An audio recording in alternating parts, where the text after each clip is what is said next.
Hello student, स्वागत है आपका मेरे इस YouTube channel quantum quest way to succeed में। चलिए हम लोग फिर से नए क्वेश्चन जो इलेक्ट्रिसिटी हमने चालू किया था उसके कुछ नए न्यूमेरिकल को करते हैं, डिस्कस करते हैं। तो जैसा कि आपको अपने स्क्रीन पे दिख रहा होगा, आप इसको क्वेश्चन को पढ़िए। लिखा हुआ है the resistance of a wire of length 150 centimetre and of uniform area of cross section 0.015 centimetre square is found to be 3 ohm. Calculate the specific resistance of the wire. ठीक है ना। सबसे पहला हमारा वही काम, हम लोग क्या करेंगे, सबसे पहले करेंगे क्वेश्चन की शुरुआत। क्वेश्चन डाल लेते हैं, क्वेश्चन नंबर 1, और इसमें हम लोग लिखते हैं गिवन डाटा। पहला होगा हमारे पास गिवन क्या क्या है। हमारे पास गिवन है, पहली चीज़ दी हुई है हमारे पास, लेंथ दिया है, length of wire 150 centimetre. Second क्या दिया हुआ है हमारे पास, एरिया ऑफ क्रॉस सेक्शन दिया हुआ है, एरिया इक्वल टू है 0.015 सेंटीमीटर स्क्वेयर, और आर दिया हुआ है, रेजिस्टेंस दिया हुआ है 3 ओम। अब हमको फाइंड क्या करना है, फाइंड करना है हमको स्पेसिफिक रजिस्टिविटी। ठीक है ना। फाइंड करना है हमको रो, जिसका सिंबल क्या होता है, रजिस्टिविटी का सिंबल होता है रो। अच्छा, रो का फार्मूला आपको पता होना चाहिए। रिक्वायर्ड फार्मूला क्या होगा, जो आपका रिक्वायर्ड फार्मूला होगा वो क्या हो जाएगा, rho equal to R times A upon L.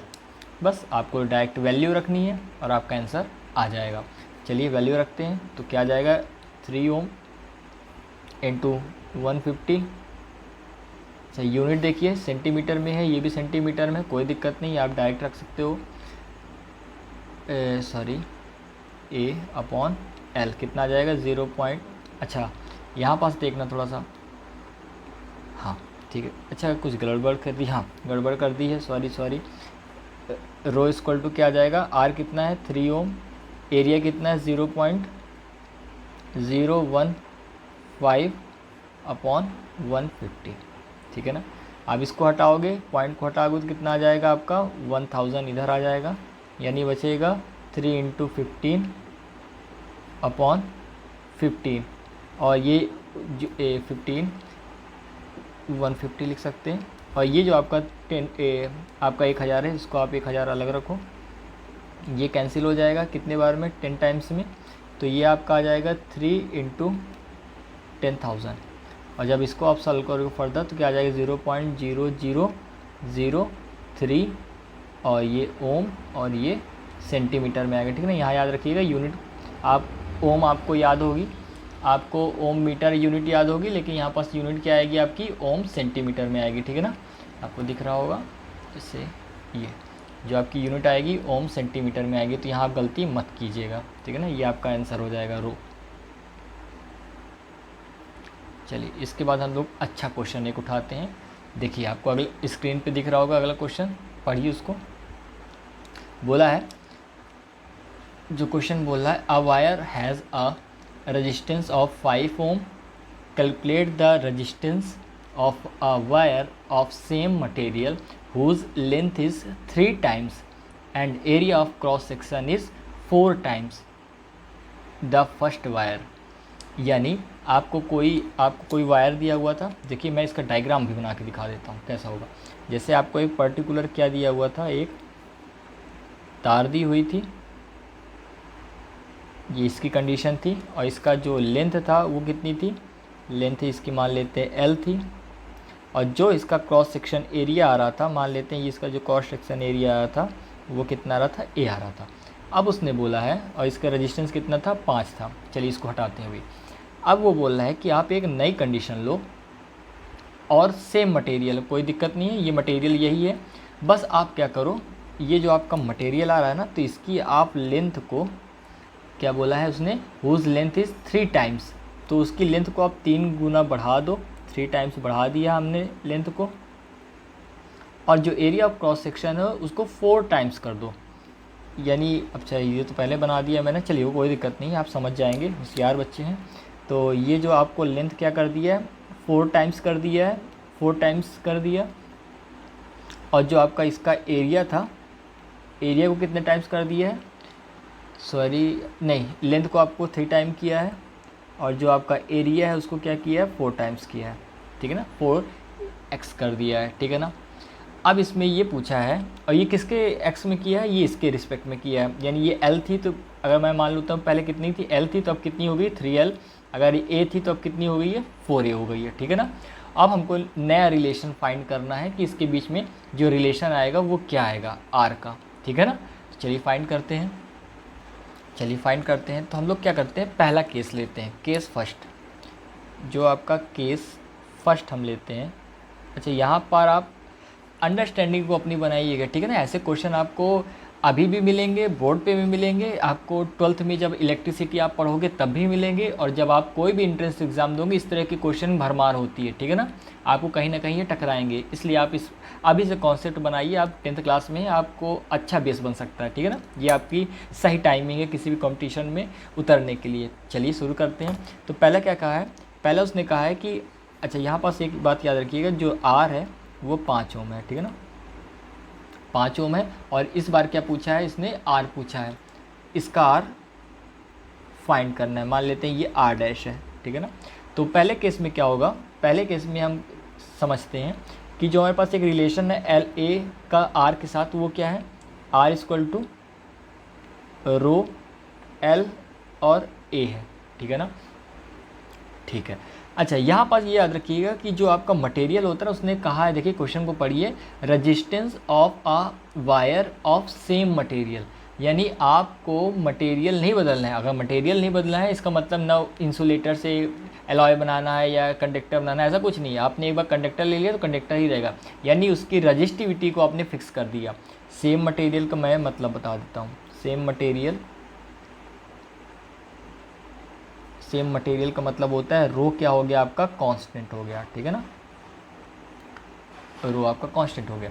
तो पहली कंडीशन में क्या आएगा, ये आएगा, तो आर कितना दिए हुए है 5 रो L अपॉन A, ये आपकी आ गई पहली कंडीशन, ठीक है ना, फर्स्ट कंडीशन। अब हम लोग लेते हैं केस सेकंड। केस सेकंड में वो क्या कह रहा है कि आपको R, मैं यहाँ R डैश लेता हूँ, ठीक है ना, R डैश निकालना है हमको, जो आपका रो और L dash upon A dash आएगा। लेकिन आपने क्या किया है, जो आपका लेंथ है ना वो 3 टाइम्स हो गई है किसके, इसके। तो जो मैं यहाँ लिख देता हूँ अलग से, L डैश इक्वल टू क्या है 3 टाइम्स है किसके, पुरानी वाली लेंथ के, और जो आपका एरिया है, नया एरिया है, वो कितना है 4 टाइम्स है किसके, पुराने वाले एरिया का, ठीक है ना। कोई दिक्कत नहीं होनी चाहिए। अब क्या करोगे आगे, अब आगे हम लोग क्या करेंगे, इन दोनों इक्वेशन को डिवाइड कर देंगे फर्दर। अगर जब डिवाइड करेंगे तो क्या आ जाएगा, अच्छा इसको इक्वेशन नाम दे देता हूँ सेकंड, हाँ, डिवाइडिंग इक्वेशन 1 बाय इक्वेशन 2, तो क्या आ जाएगा, चलिए डिवाइड करके देखते हैं। ये इक्वेशन 1 है, ये इक्वेशन 1 है और ये इक्वेशन 2 है, उसको डिवाइड करेंगे तो क्या आ जाएगा, R dash upon 5 equal to rho, यहाँ आ जाएगा आपका 3L, ठीक है ना, ये L डैश की जगह मैंने 3L लिख दिया, 3L अपॉन 4A, डिवाइड करो आप, रो क्या आ जाएगा L अपॉन A, ठीक है ना, L अपॉन A आ गया। कोई दिक्कत, देखिए फिर से बता देता हूँ। अब पहला केस आ गया था, पहली इक्वेशन, दूसरी इक्वेशन आ गई थी इस फॉर्म में, तो L डैश इक्वल टू क्या था, L डैश था आपका 3 टाइम्स मैंने बढ़ा दिया, एक डैश को क्या किया मैंने 4 टाइम बढ़ा दिया प्रीवियस से। अब दोनों इक्वेशन को मैंने डिवाइड कर दिया आपस में, तो लेफ्ट हैंड साइड क्या आ जाएगी R डैश अपॉन 5 और right hand side rho 3L upon 4A upon whole divide by rho L by A आ गया, ठीक है। कोई दिक्कत यहाँ तक, कोई दिक्कत नहीं होनी चाहिए, बस आगे आपकी मैथ है। ये L से ये L कट जाएगा, ये A से ये A कट जाएगा, ये रो से ये रो कट जाएगा, तो फाइनली आपके पास क्या बचेगा, R dash upon 5 equal to, और ये बचेगा आपका 3/4। कोई दिक्कत नहीं होनी चाहिए। फिर इसको आप क्रॉस मल्टीप्लाई करा दो तो R डैश इक्वल टू क्या हो जाएगा, 5 × 3 upon 4 which is equal to, जो आप करोगे 3/4.75 होता है, तो ये आ जाएगा आपका 3.75 ओम, ठीक है ना। ये आपका फाइनल आंसर आ जाएगा। इस क्वेश्चन पे आप अच्छे से कमांड करिएगा, आपको दिखा नहीं होगा, देख लीजिए, जो आपका आएगा वेट अ मिनट,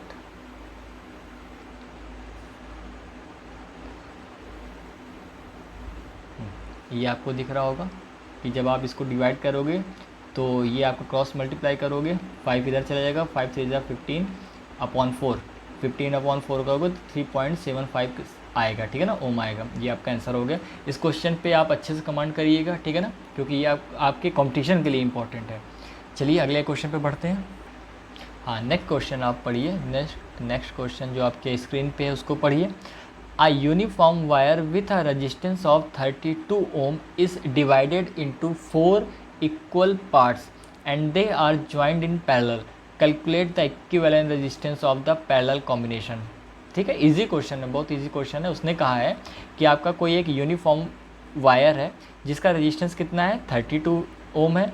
अब इसको डिवाइड कर दिया उसने 4 इक्वल पार्ट्स में कर दिया है। अब बोला है कि इन सभी 4 पार्ट को आप किस में कंबाइन कर दो, आप पैरेलल कॉम्बिनेशन में लगा दो और इसके बाद बताओ कि इक्विवेलेंट क्या आएगा। इसका डायग्राम, फिजिक्स में सबसे अच्छी बात है कि आप डायग्राम बना के देख सकते हो। जैसे मैंने मान लिया कि एक वायर है, ये वायर आपकी है और ये कितनी मीटर लंबी लॉन्ग है, ये इसका जो रेजिस्टेंस है वो कितना है, ये पूरे का है 32 ओम। अब इसने क्या कहा है कि 4 पार्टों में आप इसको डिवाइड कर दो, 1 2 3, 1 2 3 4 पार्ट हो गया। अच्छा, और क्या कहा है इसने, इक्वल पार्ट में डिवाइड करना है। तो सिंपल सी मैथ है, 4 से डिवाइड करोगे तो कितना कितना आ जाएगा, ये आपका आ जाएगा, ये आ जाएगा 8 ओम का, ये आ जाएगा 8 ओम का, ये आ जाएगा 8 ओम का और ये आ जाएगा 8 ओम का। ठीक है ना, इसको करने की ज़रूरत नहीं है कि मैं करके दिखाऊं कि क्या क्या आएगा, नहीं है, बिल्कुल नहीं है।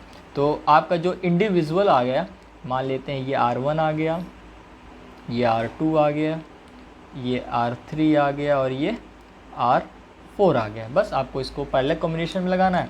तो पैरेलल कॉम्बिनेशन का आपको फार्मूला पता होना चाहिए, क्या होता है, तो 1/R equal to 1/R1 1/R2 plus 1/R3 plus 1/R4। बस रखते जाइए, आंसर आता जाएगा। मैं यही कर देता हूँ, 1/R इक्वल टू 1/8 1/8 1/8 1/8। तो ये क्या आ जाएगा, एलसीएम 8 आ जाएगा, 1 1 1 प्लस 1।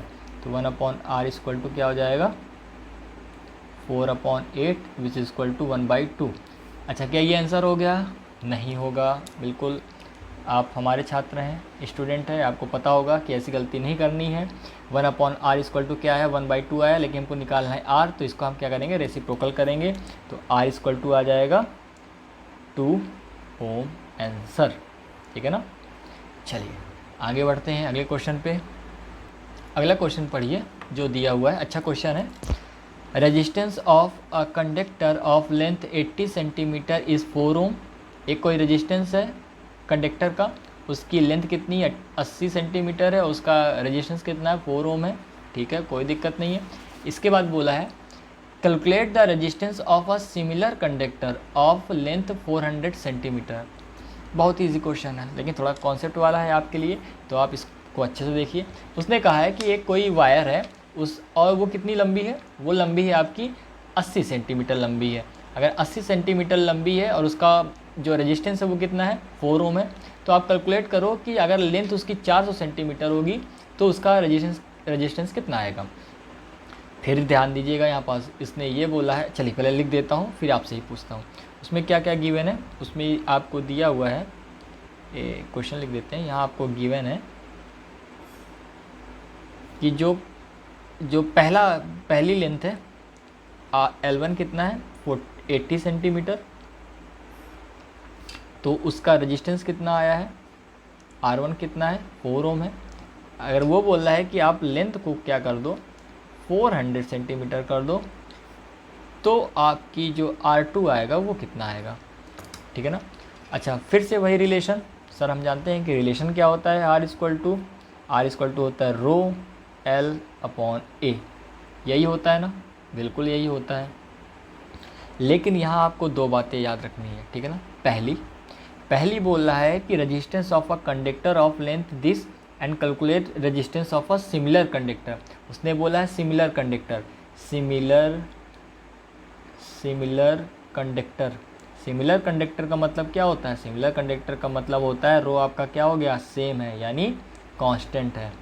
ये याद रखिएगा। दूसरी बात क्या कहा है? दूसरी बात, अगर आपको उसने बोला है एरिया के बारे में, आपको कुछ नहीं कहा है, तो आप एरिया को क्या लोगे? कांस्टेंट लोगे।